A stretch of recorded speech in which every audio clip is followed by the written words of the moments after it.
Greetings, everybody, wherever you may be, and welcome once again to Kourou, the home of the Ariane family, soon to be adding 2 new members, Soyuz and Vega, for tonight's live broadcast of Arianespace flight number 197, a double launch, an international launch tonight, W3B for Europe, built by Thales Arianespace, BSAT-3b for Japan, built by Lockheed Martin for BSAT. Joshua Jampol here. I'm happy to report that everything is A-OK. Green is the predominant color. We are ready. Ariane 5 is on the pad, and the clock is ticking and counting down. Even the weather is cooperating. Liftoff in just 14 minutes. To get us underway, some opening words from Jean-Yves Le Gall, Arianespace chairman. Good evening and welcome to the 4th launch of the year for Arianespace on an Ariane 5 ECA. This evening we will be sending up 2 spacecraft for 2 of our long-standing customers, W3B for Eutelsat first of all, making it the 25th satellite that Arianespace will have launched for Eutelsat. And BSAT-3b for the Japanese operator BSAT. This is the 7th spacecraft launched by us for BSAT and the 40th platform for Lockheed Martin. So you see that we are continuing this year as we began it, with 3 successful Ariane 5 launches, injecting 6 satellites into orbit, to which, all being well, another 2 will be added this evening. We need tonight's success as we have a busy program for the rest of this year. 2 more Ariane 5 launches are scheduled, as our objective is to have a total of 6 Ariane 5 launches. In addition, we had last week's Soyuz launch from Baikonur, a successful launch of 6 satellites for Globalstar 2. Without further ado, let us now watch tonight's launch of W3B and BSAT-3b on an Ariane 5 ECA. We're coming to you live from the Jupiter Mission Control, as we always do, the heart of the space base. You can see the green status panels there. They tell the story of what's going on at this moment all across the launch base. It's a summary of the different launch services provided by the base, and all the information is gathered here. It comes in here, which is why we call Jupiter the nerve center. You saw them up there. They're in French, but launcher and the satellites, the weather systems, telemetry, safety, downrange stations, all that information comes in here where the operative people are working. You can see them there. They're down in the fishbowl. The CSG, the Guyana Space Center, is a big base, functioning since 1965. It's the size of Singapore, roughly, and there's lots going on. We mention it because sometimes people forget that a launch is not just 3, 2, 1, 0, push a button and we go. But all this is happening. Watching over it all, the Arianespace and the Launch Base High Command, the Flight Directorate, Jean-Yves Le Gall with his top people. The French National Space Agency is represented by Michel Aymard. Anything unexpected coming up during the mission, these gentlemen will be on the telephones with their teams here and back in Europe and elsewhere, making the decisions. You saw Edward Perez, who's the technical memory of Ariane, knows everything about every launcher. Tonight represents months, years of work for some people. Everyone here is very focused. We like to focus on the launcher at this early part of the broadcast because we don't see it once it lifts off. For a resume of the launcher campaign, over to the Launch Operations Manager. Each launch campaign brings together for 6 weeks here in Kourou the various teams from Arianespace and the other industrial partners, from the customer and from the satellite builder. Though many operations are standard for all Ariane launches, each mission brings its own specific requirements, and for all to go smoothly, all the teams have to pull in the same direction toward a successful launch. It sometimes happens that technical problems call for a change in the plan of operations already established, in order to respect the objectives required by the campaign's calendar dates. Completing operations in a short time needs a determined and highly motivated team. A launch campaign calls on each team member to give his or her best. It's a professional commitment on their part, and one that is particularly important should any unforeseen circumstances arise during the campaign, as they sometimes do. In this context, the commitment and flexibility of each individual are vital to the success of the team effort. The launch campaign is a fine illustration of Arianespace's offer of service and solutions. One big moment in the campaign occurs the day before launch when Ariane 5 emerges from the final assembly building, fully equipped for the first time, and heads for her final destination, before space that is, the launch pad. This milestone is only authorized after a lengthy launch readiness review where all the participants from the launcher and the satellites to the ground systems are present and give the mission its ultimate green light. Before leaving the final assembly building, however, Ariane 5's passengers are integrated onto its upper stage. Then, all the various teams monitor the vital systems on the launcher and the satellites. After several weeks of this combined effort, these teams remain vigilant and focused on tonight's launch. Patrice Lucet is in his third year as the launch operations manager, and shortly we're going to take a camera up to his offices to see what's going on up there. We're going to be hearing from this fellow too, Pierre-Yves Bertin, and his colleague, Luca Checchio. They are members of the Arianespace launch team, commercial side, dedicated teams who are working with the customers. And we're going to be speaking with each of them later on, just before separation of their respective satellites, something we don't often do, so you want to stay tuned for that. The program directors on a day-to-day basis meeting with the customers and reviewing the status of their satellites. So we'll get a word from Luca and from Pierre-Yves on that, coming up roughly plus 24 minutes and plus 37 minutes roughly before separation. These two gentlemen also, other dramatis personae making the mission possible. Philippe Roland is the mission director and Arianespace person. You'll be hearing from him too, giving us account of the satellite campaign. He also... À tous de DDO, attention pour la séquence finale lanceur. He works with this man who just called out the milestone.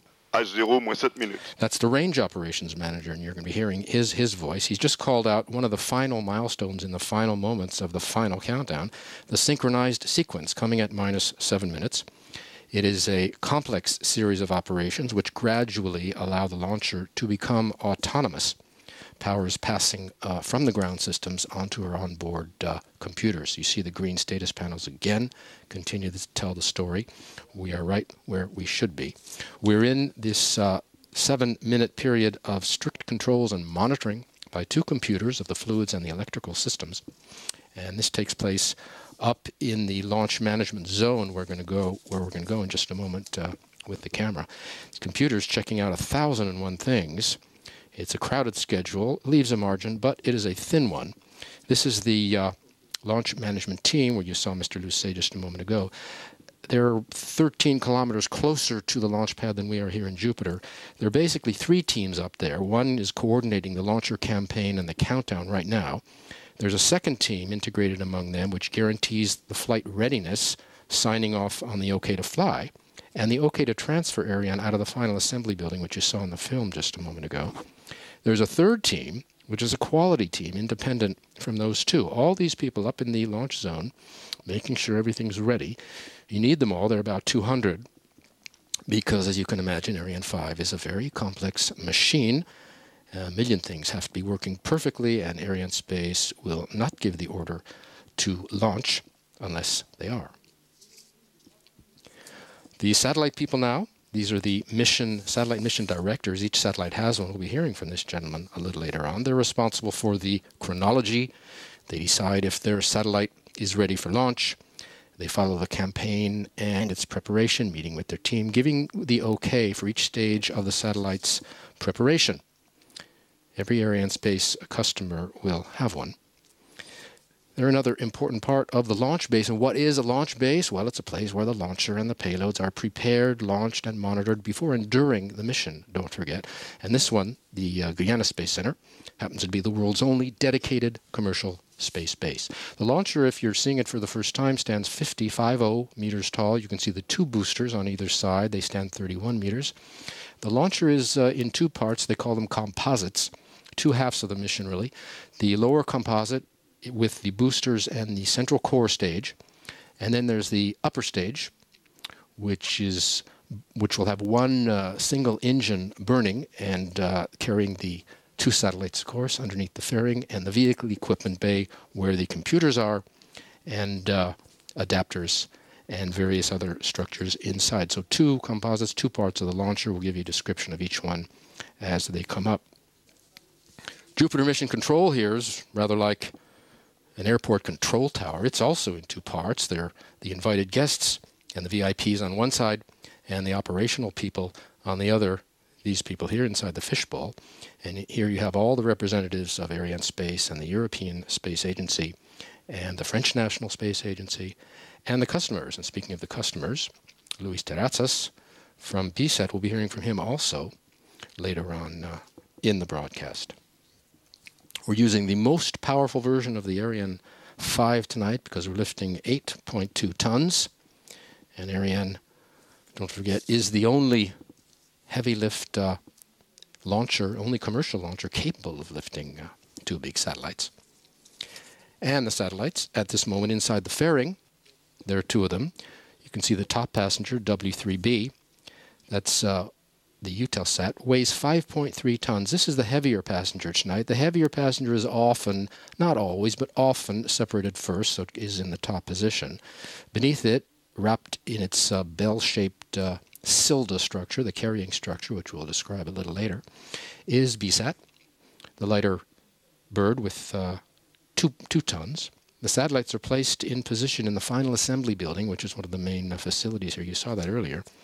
And while in the building, they're kept cool by air conditioning systems at 20 degrees. But here, in the fairing, where we're zooming in on it, the temperature is kept at even cooler 14 degrees. Take a look at those yellow bars at the center of the screen. Those are the propellant feeder arms. They're feeding the propellant into the upper stage. This is a split screen image of it. Liquid hydrogen on the left, liquid oxygen on the right. We'd like to linger just a minute on this because it's one of the last things you're going to be seeing before liftoff. The propellant feeder arms going to the upper stage because the upper stage needs to be filled right down to liftoff time practically. Why? Well, the propellant is very cold. It's minus 240 degrees roughly, I think. Check me if I'm wrong, for the hydrogen, and for 160, minus 160 for the oxygen. And if you've ever been to Kourou, you know what the weather's like. It's very hot, tropical heat. So all that cold fuel evaporates. So we have to keep a constant topping up to make sure that we have the necessary fuel for liftoff. Coming up on the 1-minute mark, and you'll hear the DDO again, the Range Operations Manager, who you see next to Philippe Roland, who will call out the 1-minute mark, and we'll be into the final 60 seconds. À tous de DDO, attention pour moins 1 minute. Top, H0 moins 1 minute. You can see the evaporation there. It's the fuel boiling off. You can watch it all on the website, you know. The ignition sequence, final phase of the automatic sequence, here's what to watch for. At minus 5 seconds, those arms, the yellow arms, will swing back. We have to have that to have liftoff. Before that, at minus 12 seconds, the command is given to open the water deluge. 1,500 cubic meters of water will come pouring in on the pad to deaden the thermal shocks and noise that could damage the satellites at liftoff. I don't know if you're going to see that, but you might want to look out for it. Then the sequence begins with the arms swinging back. At minus 3 seconds, we move into flight mode. And at 0, the DDO calls out allumage, or ignition, and the engines light up.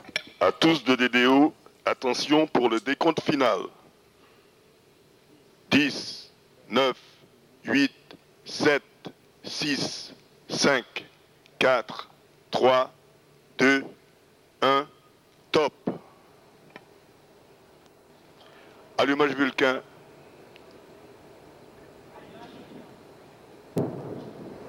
Allumage EAP, décollage.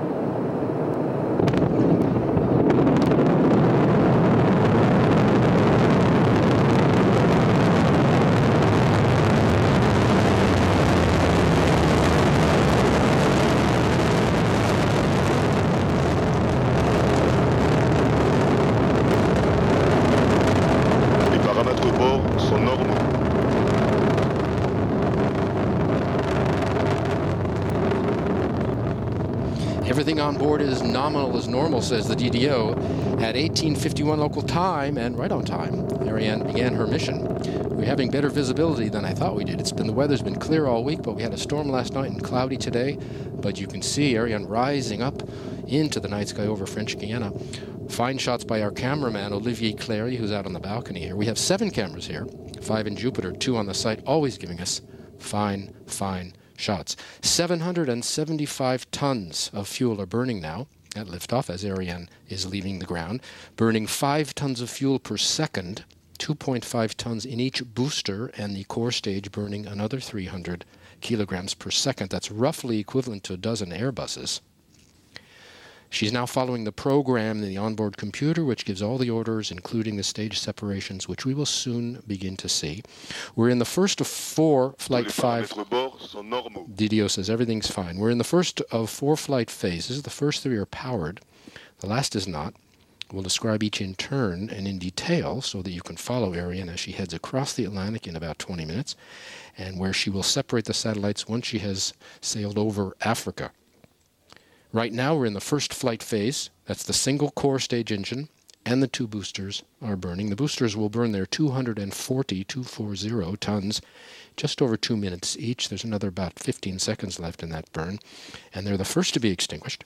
You'll hear the DDO call out that milestone as well. Everything is normal, says the DDO.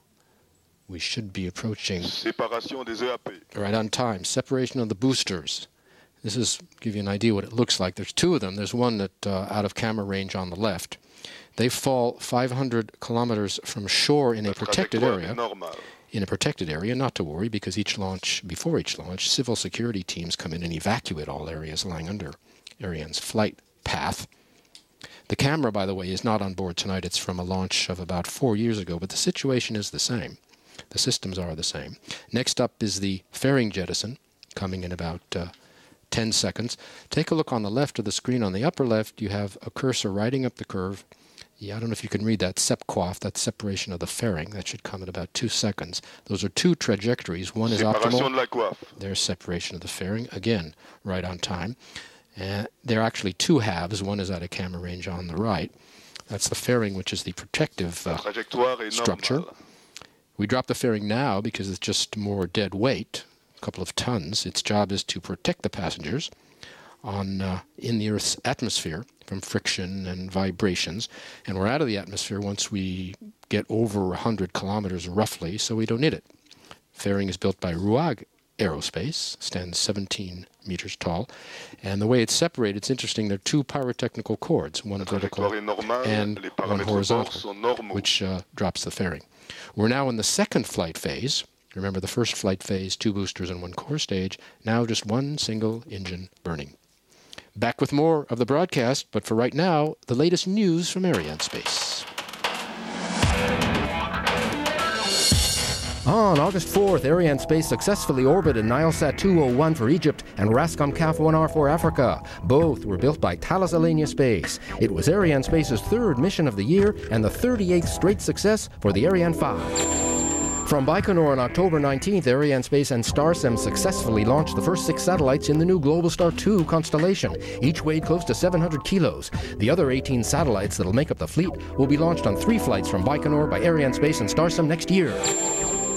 Arianespace signed in August to launch Intelsat-20 next year from the spaceport in French Guiana. Weighing 5.8 tons and built by Space Systems Loral, it'll be lifted to geostationary transfer orbit by an Ariane 5 ECA and replace Intelsat-7 and Intelsat-10. Also in August, the Indian Space Research Organization, ISRO, chose Arianespace to launch GSAT-10, also for next year.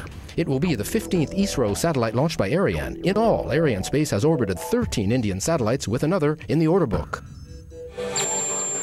Europe's weather satellite organization EUMETSAT tapped Arianespace last month to launch METOP-C. Built by Astrium, METOP-C weighs 4.2 tons and is the 13th EUMETSAT bird to be launched by Arianespace. It'll go into polar orbit in 2016 on a Soyuz.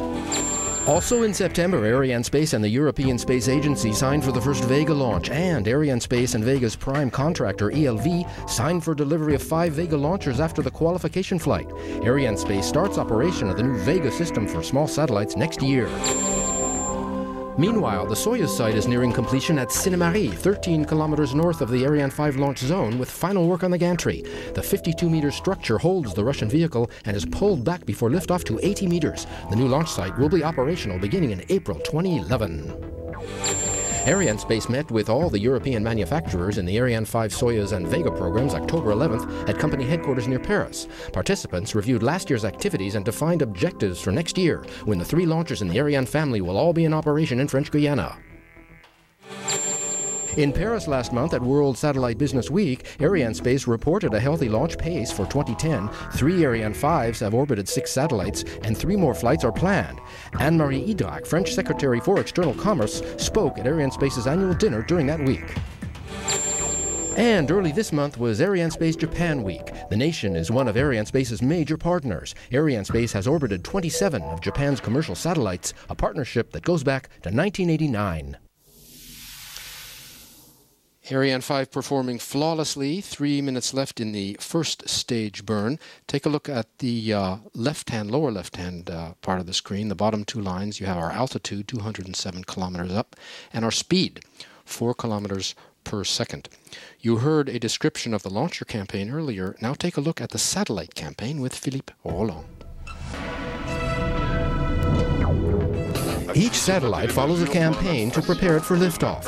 This involves many operations like weighing and fueling and overall checkouts. Eutelsat and Thales Alenia Space, the operator and the builder of W3B, know the process by heart, which means no time is wasted during the campaign. The Eutelsat W3B campaign was carried out by the satellite builder Thales Alenia Space. All operations were done in a very compact way. We had 3 teams working around the clock in shifts of 8 hours each. Lockheed Martin, who have launched 40 satellites with Arianespace, are also masters of the satellite campaign procedures. It's a complex and very rigorous process, but it's one that, like the campaign for BSAT-3b, brings us one step closer to final countdown and the beginning of the satellite's mission. For Lockheed Martin, who are launching BSAT-3b for the Japanese company BSAT, the campaign was carried out in 2 parts by professionals who come here very often and who know our facilities from A to Z. Their teams are very much at home here and have no problem in adapting to our launch plan. Every satellite campaign is unique, but no matter how many times they've gone through it before, all the professionals here at the Guyana Space Center bring their competence, their precision, and above all, their passion for what they do to each new satellite campaign. Less than a minute to go in the first stage burn. While you were watching, the first downrange station picked up the signal from Ariane. That's over the border in Brazil at Natal, run by the Brazilian Defense Department for the French National Space Agency in an agreement with the European Space Agency. And Natal will see the burnout and separation of the first stage.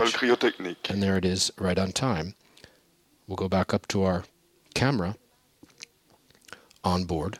Allumage de l'ESC. Well, we've had these 3 commands in about 12 seconds. The extinction of the lower stage, separation of the lower stage, you can see that happening right there, and the ignition of the upper stage, all these commands given by the onboard computer, right where we should be at about 212 kilometers up. You see the speed again. We're approaching 7 kilometers per second. The speed we need to separate a satellite roughly somewhere between 8 and 9. So the lower composite has done its work, the boosters and the core stage.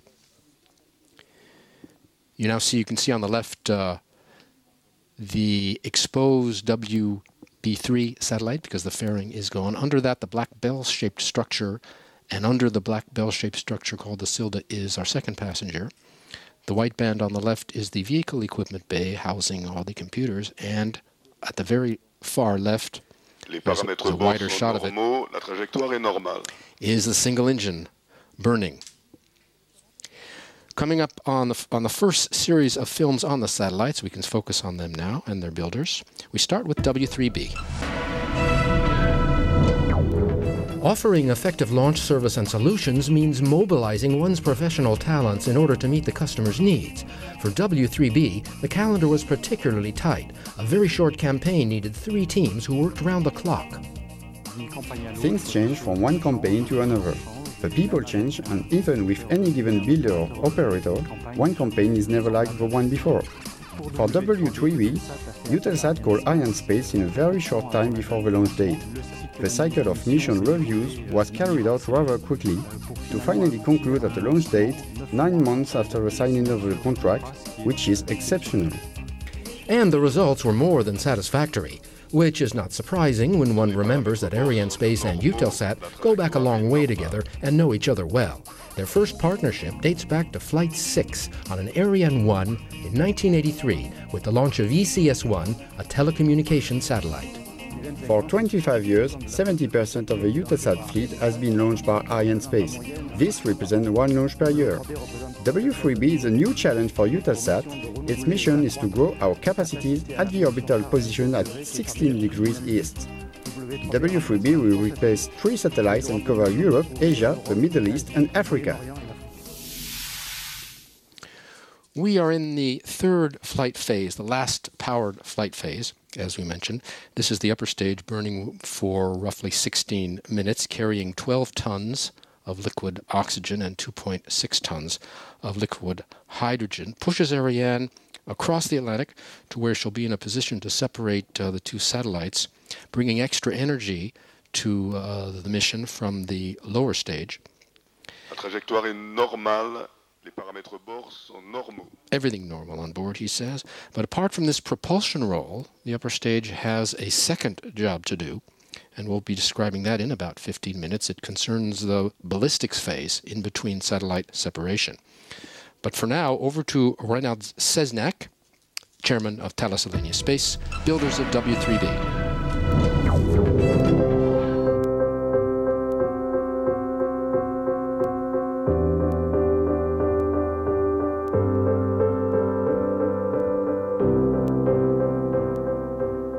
This is a great day for all of us. It is a landmark for W3B, and everyone at Thales Alenia Space is delighted to be part of it.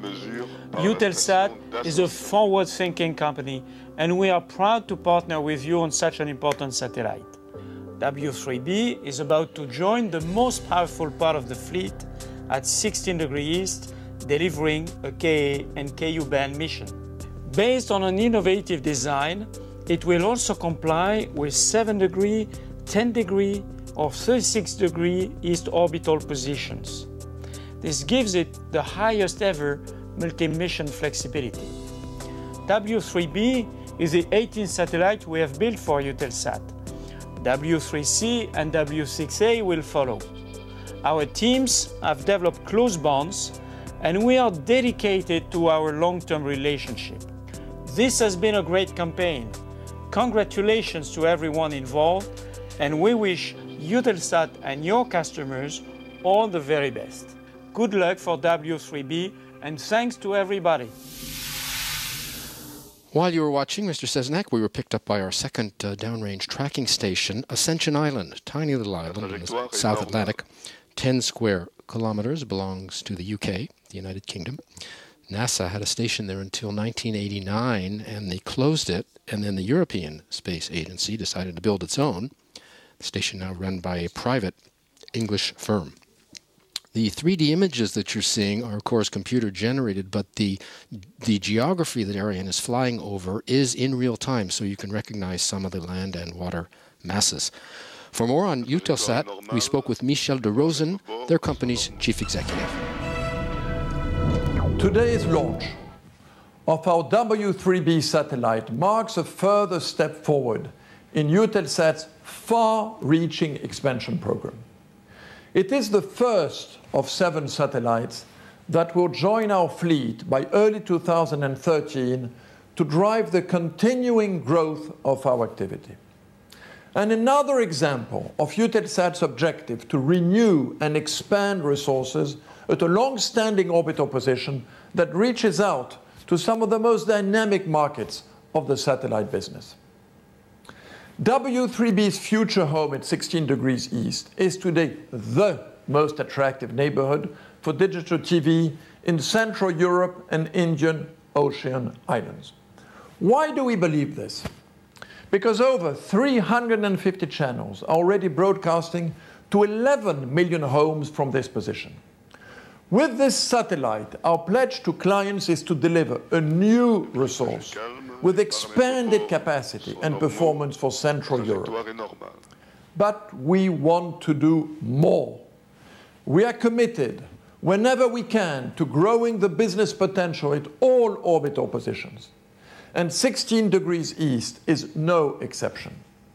This is why this spacecraft will also deliver new bandwidth and coverage for markets in Africa that have high demand for satellites to help drive the economic and social development.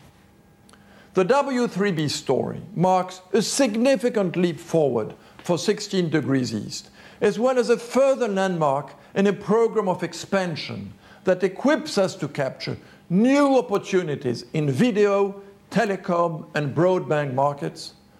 It also demonstrates, once again, the capability of our industrial partners, Thales Alenia Space and Arianespace, to collaborate with us on sophisticated, exacting, and exciting programs. So all our eyes are now on the launcher for liftoff.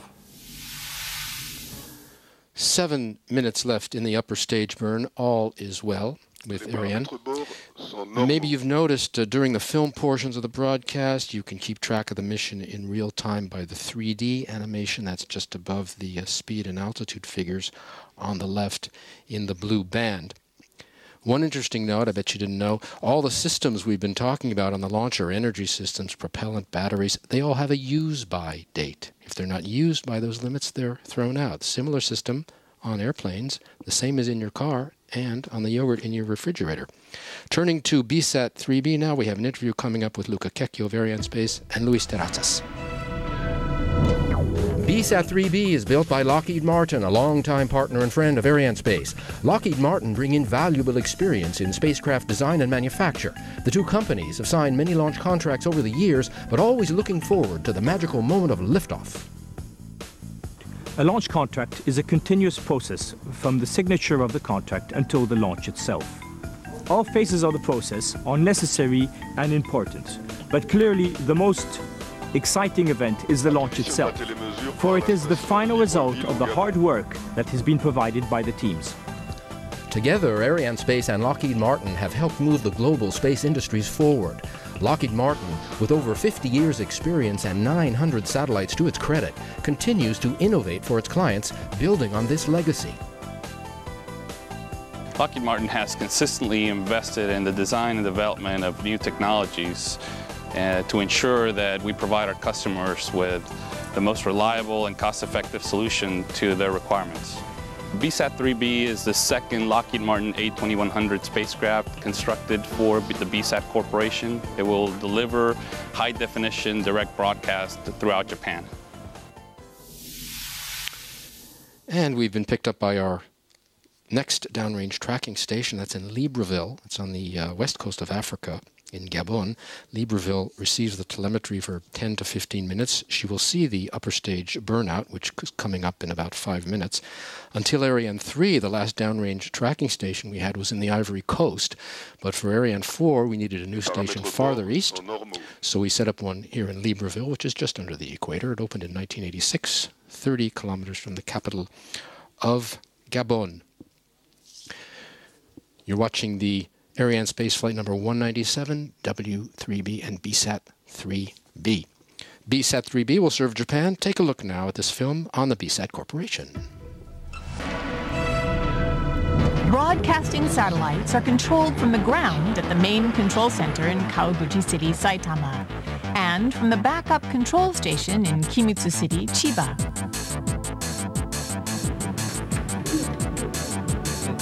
Satellites are controlled 24 hours a day.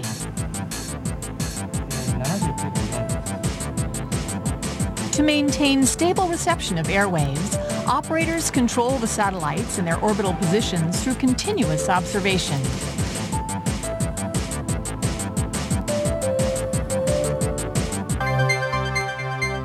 The program signals sent from program-supplying broadcasters are transmitted to our broadcasting satellites from our uplink center.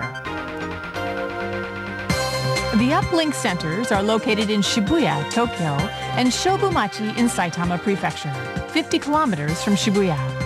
In the event of signal level attenuation by heavy rain, it is possible to instantly switch operation from one center to the other. BSAT plans to launch BSAT-3b in late 2010 and BSAT-3c in the following year. These satellites will enable us to increase the number of channels and to conduct experiments on superior technologies. True to our motto of safety and reliability, through the cooperation with our program-supplying broadcasters, we at BSAT, the Broadcasting Satellite System Corporation, will continue our efforts and investments for the future growth of BS broadcasting.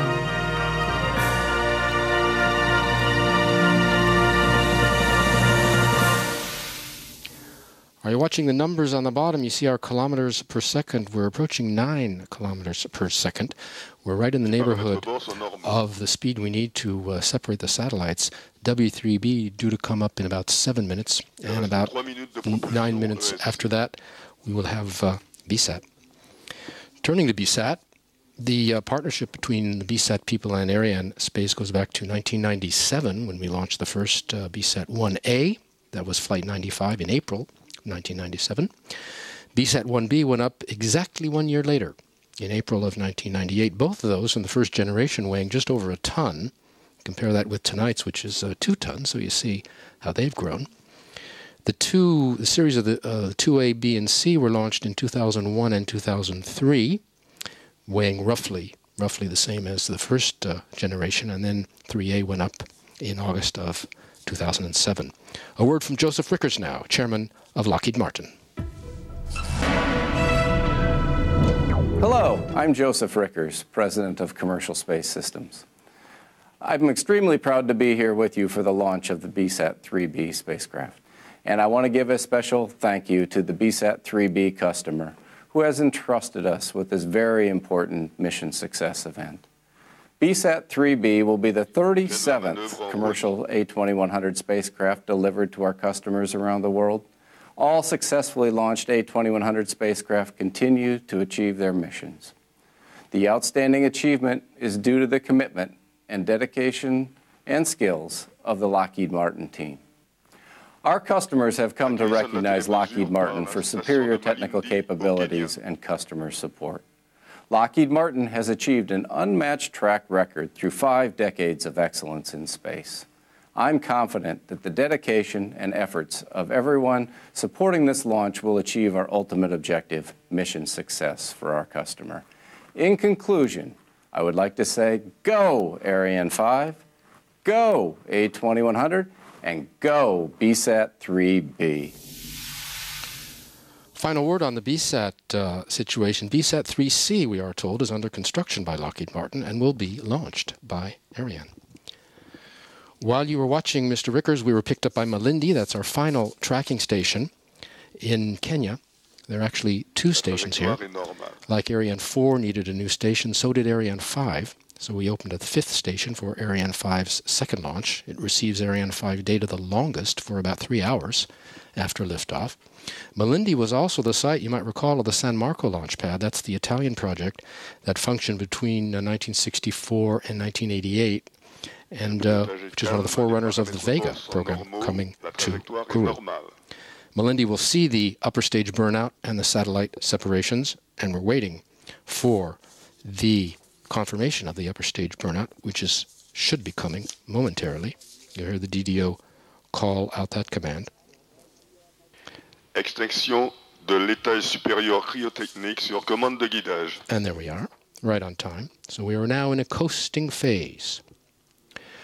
We want to go down to the fishbowl here in Jupiter, where the Arianespace operatives are, and talk for a moment with Pierre-Yves Bertin, Arianespace's program director for W3B, to get a word on how things are shaping up as we approach his satellite separation. Pierre-Yves, you down there? Yes. Situate us on the separation, if you will. The moment really marks an end as well as a beginning. Can you explain that? Indeed, it's the end of a launch vehicle mission for W3B and the beginning of a satellite's own life.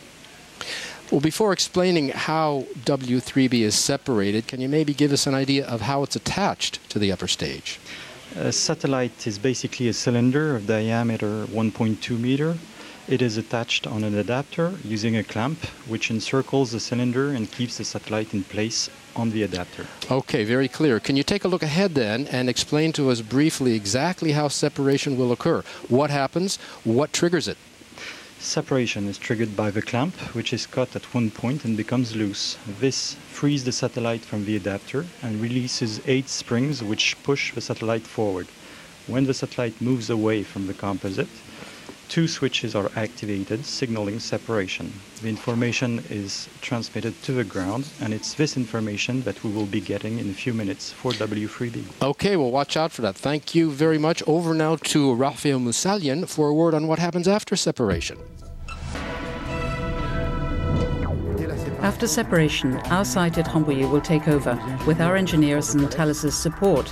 6 days later, after a series of circularization maneuvers, W3B will deploy its solar generator and reflectors before reaching geostationary orbit. Our engineers will then carry out in-orbit tests, and the spacecraft will be commissioned in December 2010. So we are at the end of the Arianespace Ariane 5's powered flight phase. We mentioned there are 3 powered flight phase. We are coasting now, but we'll give you an idea of what's happening in just a minute while we're waiting for separation of W3B. Should be coming up in just about a minute. Before we do, a word about the Eutelsat people. Group is Paris-based, originally set up in 1977 to develop a satellite-based telecom structure for Europe, but they have rapidly developed and rapidly grown, and they've expanded to new markets such as Central Europe, Eastern Europe, the Mideast, Africa, Asia. Eutelsat was the first satellite operator in Europe to broadcast TV channels direct to home, and they've now become Europe's leading satellite operator and the 3rd largest globally. We last lifted a Eutelsat in February of last year, Flight 187. That was Hotbird 10. We're waiting now for the separation, confirmation separation, in just about 15 seconds of Eutelsat, and then we'll be able to give you an idea of what will happen in the early orbit phase. Eutelsat and Arianespace, of course, going back a long way. It was 25 years, and to celebrate that, our 25th satellite launched by Ariane successfully. You can see, just as Pierre-Yves Bertin explained, pushed away from the mothership, beginning her life now, came right on time, right on target at about 1,100 kilometers up. Our second passenger BSAT needs to go higher, another 2,000 kilometers roughly, and that'll come in about 9 minutes. Now that W3B has successfully launched, and by the way, you notice that very politely here in Jupiter, people were holding their applause until the second passenger has been successfully separated. W3B at separation should have been, or is in the middle of being, picked up by the South African station in Pretoria, and then will be picked up in another 2 minutes by the Hassan site in India. Back with more, but a little more on Eutelsat now for a look at the Paris-based company.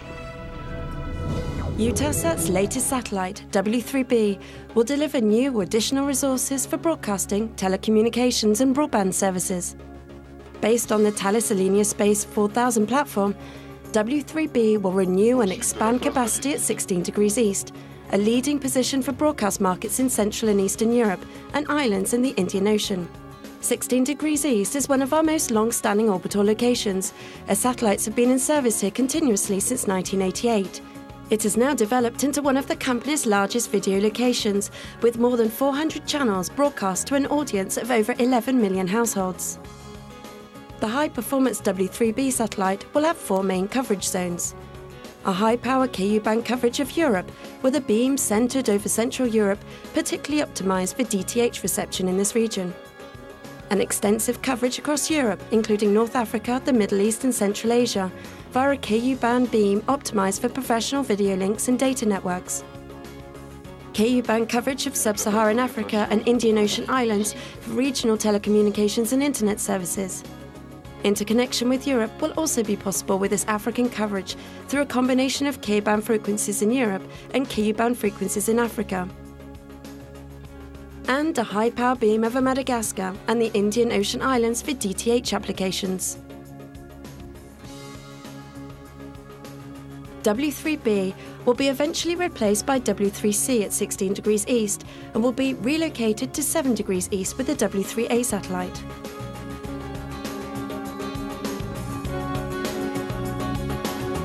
W3B, expanding capacity for broadcast telecommunications and broadband services.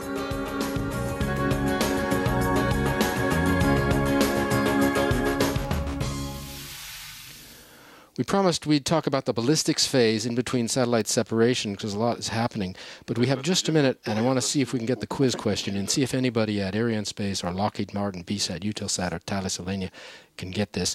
Tonight's launch is the 25th for Eutelsat and the 7th for BSAT. That's been mentioned. But it's not the first time the two have flown together on an Ariane. So the question, which flight was it, when was it, and with which satellites? Again, the quiz question, which flight was it and when was it and which satellites when these two customers flew together? I'll give you a hint, it only happened once. If you have an idea, hold on to it, and as a little later on, we'll give you the answer. But for the ballistics phase now, we mentioned that the upper stage has a dual role, propulsion and ballistics. Well, now it's in its second job. We're coasting, but that doesn't mean that nothing is happening. The composite is being maneuvered and spun in a series of over 20 operations. They range in time from about 2 or 3 seconds to 3 minutes, roughly. This is because we have to separate the first satellite in one direction, which has already happened. Then the Silda, that's the black bell that you're looking at covering BSAT, in a second direction. Finally, BSAT itself in yet a third direction. So that's what's going on now, is it's being spun up and spun down. Lockheed Martin, our old friends, a film now on that company. Lockheed Martin Commercial Space Systems is proud to partner with our customer, BSAT, to deliver the BSAT-3b broadcasting satellite. Based on the award-winning A2100 satellite, BSAT-3b will operate at 110 degrees east and has a design life of 15 years. The BSAT-3b communications payload contains 12 130-watt Ku band channels, 8 operating at one time. BSAT-3b marks the 12th Lockheed Martin satellite contract awarded in the 1 to 4 kilowatt class satellite range. BSAT-3b is the 37th of Lockheed Martin's award-winning A2100 series of commercial spacecraft delivered to satellite operators around the world. Lockheed Martin Commercial Space Systems manufactures a wide range of satellite payloads, from commercial fixed and broadcast services to secure military communications for government customers on the industry's most flexible and modular platform, the award-winning A2100. The A2100 spacecraft's modular and scalable design accommodates a large range of communication payloads.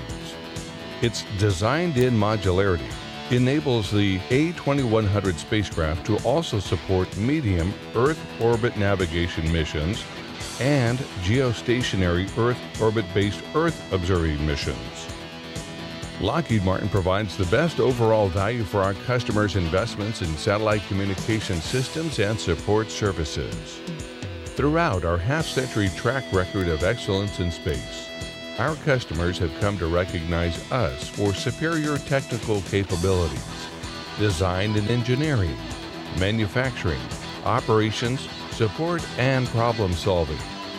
The A2100 is first in orbit performance, as measured by the insurance industry, and holds the best in orbit track record as reflected in the lowest level of spacecraft anomalies. When you think satellites, think Lockheed Martin first. We're going to return to the fishbowl now, and the opera it is, for our second interview, this time with Luca Checchio, Arianespace's program director for BSAT-3b. Luca, can you hear us? Loud and clear, Joshua. Okay, Luca, we can see you fine. We're 4 minutes away from separation of your satellite. My first question, what's the mood down there where you are? What's everybody feeling? How would you describe it? Well, here in Jupiter 2 Control Center, everybody's focused on their tasks. Though W3B has been separated, there's still a certain tension as we get closer to the separation of BSAT-3b and the end of the mission. We spoke earlier with your colleague Pierre-Yves on the W3B side, and he looked forward to his satellite separation, which has, of course, happened now. He gave us a brief explanation of what happens. I'd like to ask you to go the other way. Look back, if you don't mind, over the campaign. How did it go? What do you remember? Well, thanks to all the teams, be they the customers, Lockheed Martin, BSAT, Eutelsat, Thales, Arianespace, or the launch vehicle teams, this has been a very smooth, though very intense launch campaign. It's thanks to the efficiency and the professional attitude of these teams that we have conducted this launch tonight. I assume you've worked with Lockheed Martin before, right?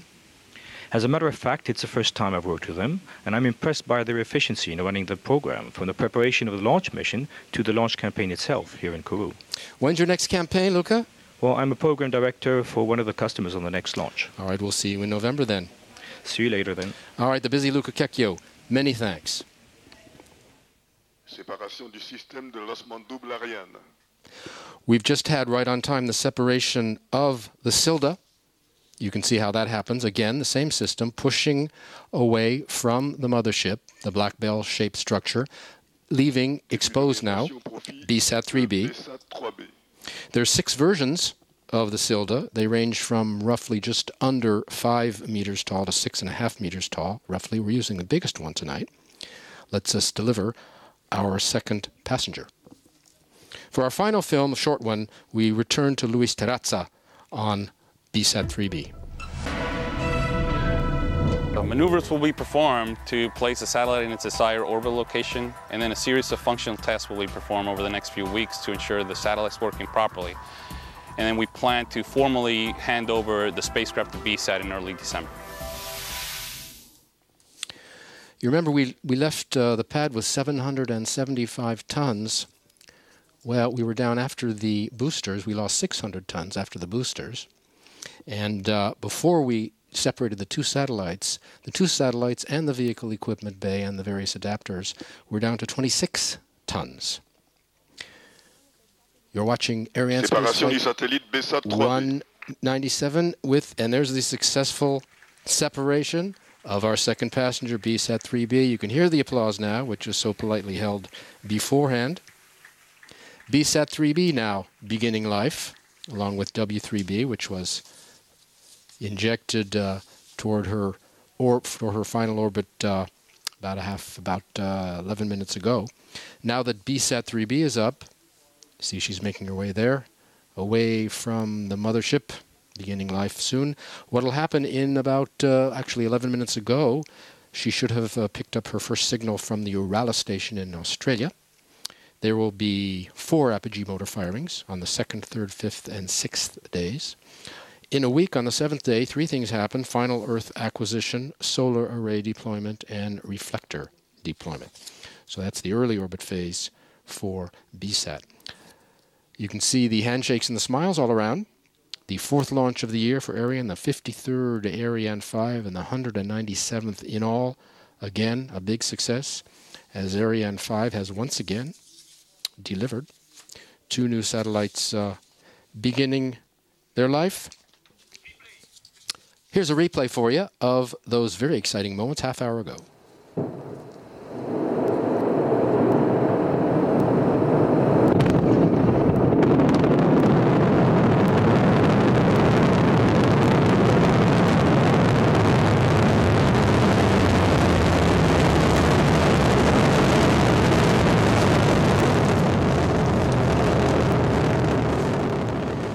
The quiz question, if you remember, see if anybody got this. Tonight's launch is the 25th for Eutelsat and the 7th for BSAT, but not the first time the two have flown together on an Ariane. Which flight was it? When was it? Which satellites? Anybody get that? The answer was flight number 140 in March of 2001 on an Ariane 5, and the passengers for Eutelsat, Eurobird, and for BSAT, BSAT-2A. There's some happy faces. While we're waiting for the speeches, we're going to be hearing from Jean-Yves Le Gall, Arianespace Chairman and Chief Executive. We're going to be hearing, I believe, from Michel de Rosen of Eutelsat, Emmanuel Grave from TAS, Thales Alenia Space, and Joe Rickers is here, I think, Chairman of Lockheed Martin, and Kazuo Takenaka of BSAT, their president. While we're waiting for these gentlemen to emerge, I think they're in the fishbowl now, shaking hands. Yes, they are. They're congratulating each other. They will make their way eventually out towards the podium and will be introduced by Jean-Yves Le Gall. We did not, I think, finish giving the W3B launch in early orbit phases, but I think we'll do that afterward because I see Jean-Yves Le Gall is making his way to the podium and he is ready for the first of the speeches. The next voice you hear will be Jean-Yves Le Gall, Chairman and Chief Executive of Arianespace. Comme vous venez de le voir, ce 53e lancement d'Ariane. I'm delighted to say that you have just witnessed the 53rd launch of Ariane 5, placing into orbit, into geostationary transfer orbit, W3B and BSAT-3b. It is the 39th success in a row for Ariane 5, and since the start of 2010, we have already launched 8 large telecommunications satellites, which is more than all of our competitors together. What is more, this evening's launch was the 100th successful launch of the engine, HM7, which is on the upper stage, the SCA. It was also on Ariane 4 in the past. And for those who like statistics, facts and figures, that gives us 35 hours of functioning in life. 35 hours might not sound a lot, but it's a lot in space, and 35,000 turns of the turbopump engine since it very started. 35 million. So that is worth a round of applause.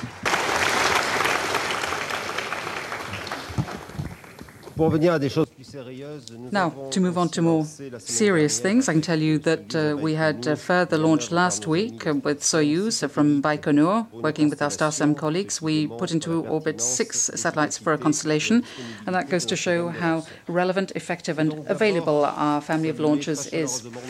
I'd very much like to welcome our customers, particularly those of you who've come from Europe and Japan, to witness this new additional success here from the CSG. W3B is the 25th satellite that we've launched for Eutelsat. So I'd like to thank our friends, Giuliano Beretta, and he's at the Toucan site, and Michel de Rosen. Thank you, both of you, for the trust that you've placed in us, and this is something that we are greatly appreciative of.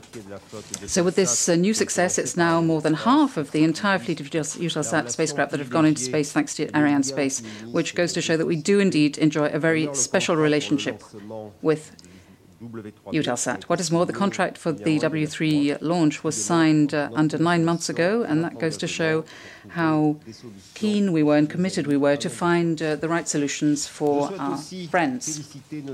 I'd also like to congratulate Thales Alenia Space, which manufactured W3B, and it's good for them to see one of their spacecraft being put into orbit once again by Arianespace. As for BSAT-3b, it was the 41st satellite constructed by Lockheed Martin and entrusted to Arianespace. It's also the 7th time that we're launching a BSAT spacecraft.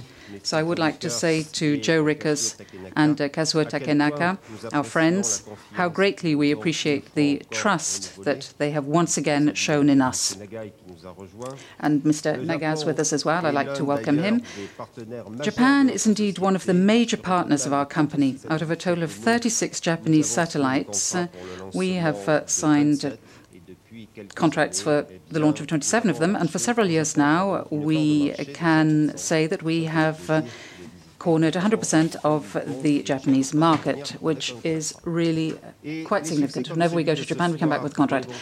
Successes such as that of this evening will continue because our order book has got a further 30 satellites in it and 6 ATVs, 21 Ariane 5 launches and 17 launches of Soyuz.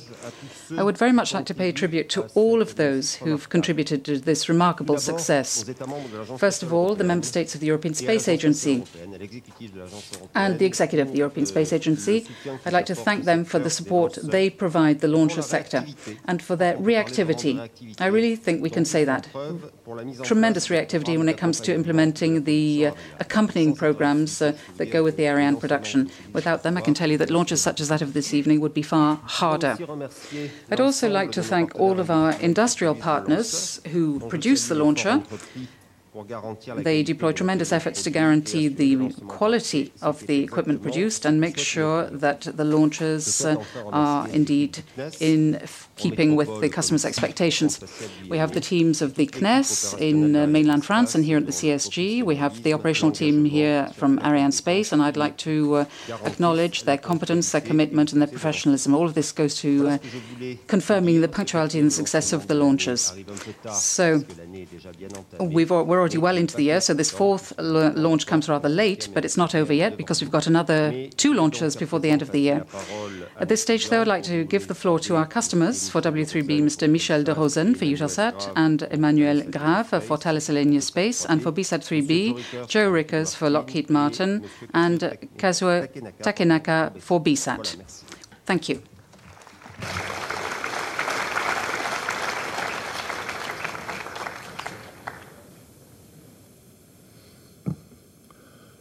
Merci Jean-Yves. Thank you, Jean-Yves. Moi, mon premier mot, c'est de dire ouf. The first thing I want to say is, oof, what a relief. That was a tremendous moment, and it's a huge feeling of relief when everything goes according to plan, when it is totally nominal. Obviously, I want to thank Arianespace. It's been pointed out today that this is the 25th launch by Arianespace for Eutelsat. Now that represents 2.5 centuries in orbit already, serving our customers.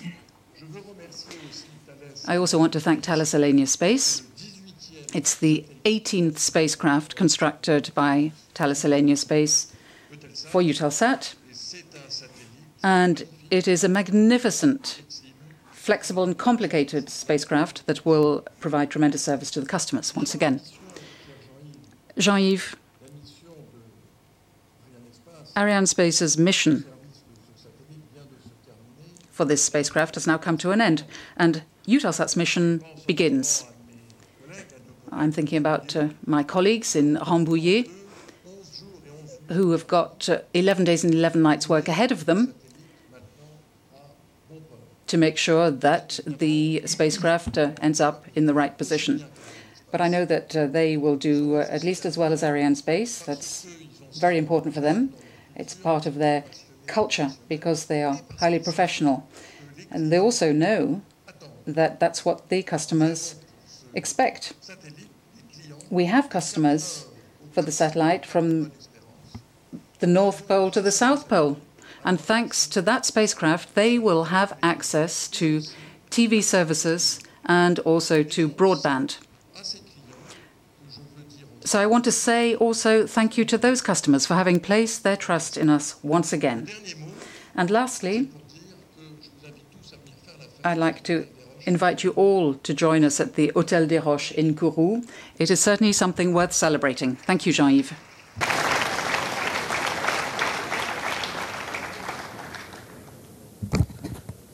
Merci, Michel. Thank you, Michel. Well, it's always tremendous when we have a successful launch. Jean-Yves was talking about the number of satellites, the number of launches this year. We have contributed to 6 telecoms programs this year, launched on Ariane 5. And last week, there were 6 spacecraft that went up on Soyuz, and that was also the responsibility of Arianespace. Congratulations to the Eutelsat teams and to Thales Alenia Space, who worked terribly hard to make sure that we had this success today. Things have been tight from the point of view of the schedule. We are committed to pursue a successful partnership in the future as well, together with Eutelsat. And Michel, for you, your teams, your company, and your customers, we hope that there will be many more successes to come. Lastly, let me say to our friends from YASAT and KOREASAT who are with us as guests today that we will continue to work to make sure that at the end of the year we have a successful launch for KOREASAT and early next year a successful launch for YASAT. Thank you.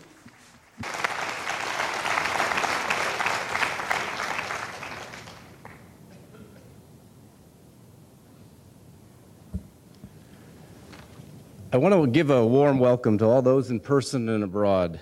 And really a congratulations, Jean-Yves, and to the CNES, and to all those who support here at CSG. I'm very pleased to see success. It's a set of very technically capable and very hardworking teams that are involved to get through a milestone like this. As you said, the 41st Lockheed Martin launch, and believe it or not, there are people who have been involved since the very first one of those. So an awful lot of experience and expertise to get to this point.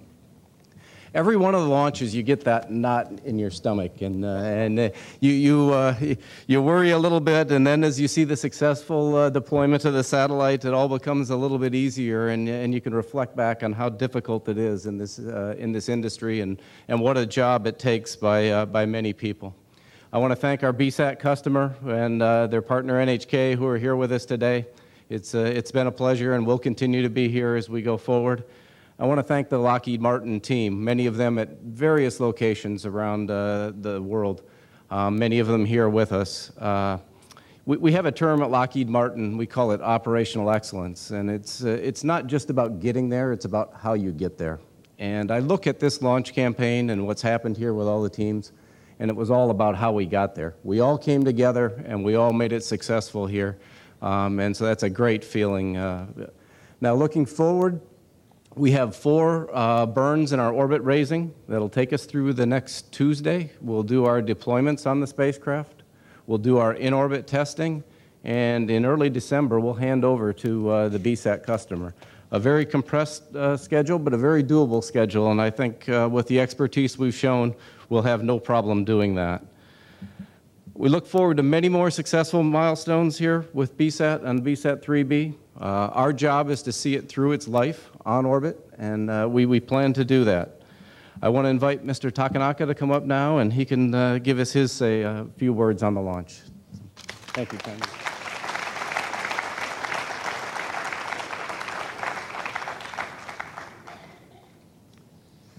Thank you, Mr. Rickards.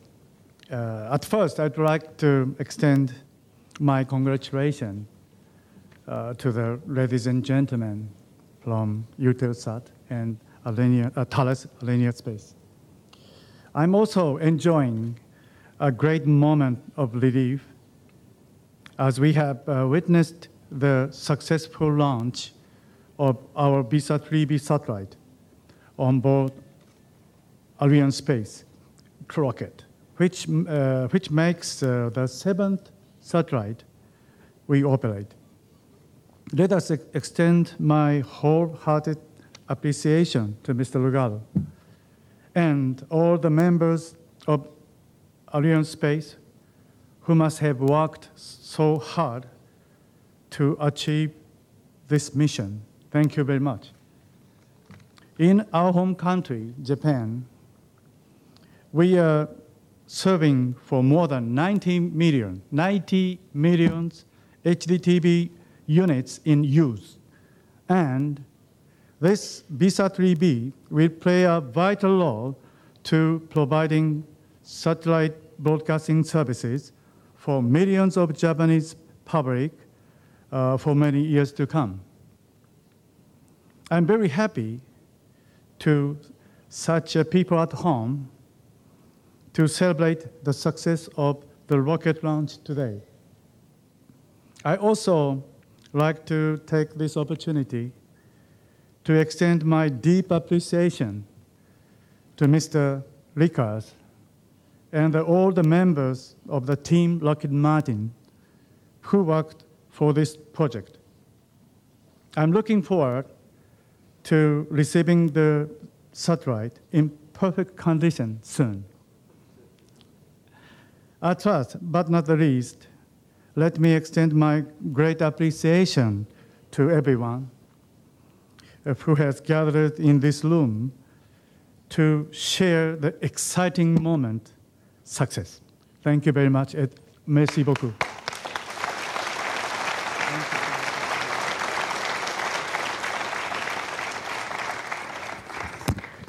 Très bien, donc comme je vous l'ai dit, nous avons encore 2 lancements. I said there are 2 further launches between now and the end of the year. The next is in 4 weeks from now, on the 25th of November.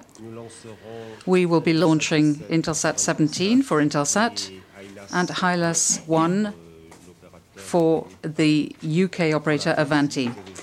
Thank you. Once again, you have witnessed a perfect launch. You can see that the customers are happy. So I think it is worth celebrating, and we'll see you back here 4 weeks from now for the next launch.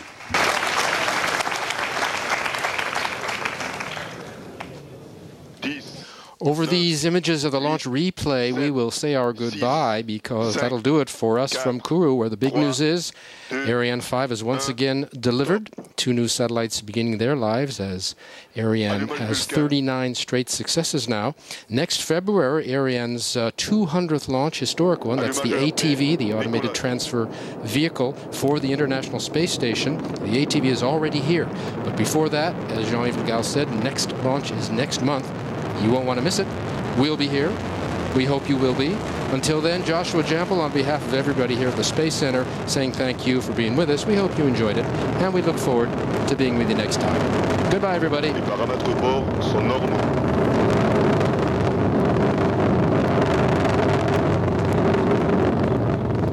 Everything on board is nominal as normal, says the DDO. At 18:51 local time, and right on time, Ariane began her mission. We're having better visibility than I thought we did.